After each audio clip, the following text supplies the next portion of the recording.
आदरणीय दर्शकवृन्द नमस्कार।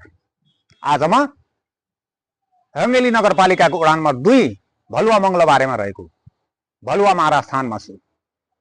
यो भलुवा महाराज स्थानको विषयमा विभिन्न किम्वदन्तीहरू सुन्न पाइन्छ।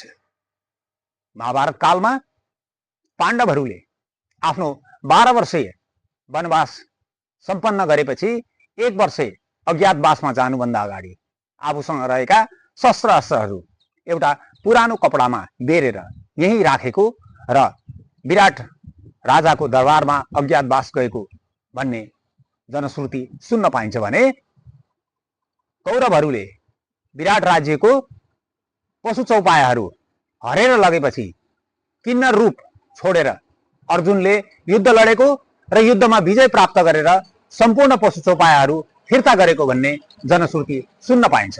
आज पनि भलुवा महाराज सेतो घोडामा रातको समयमा हिँड्ने गरेको भन्ने कुरा यहाँका पुराना अग्रजहरूको बुझाइ छ।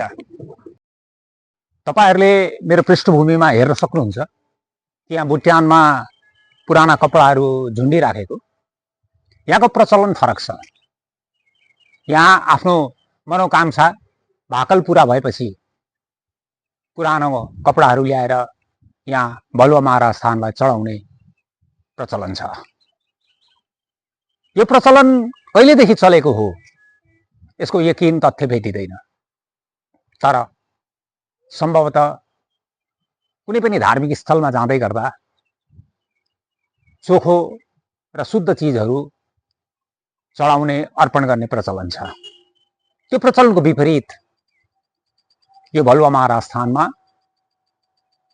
पुरानो कपडा र कागजको घोडा चलाउने प्रचलन छ।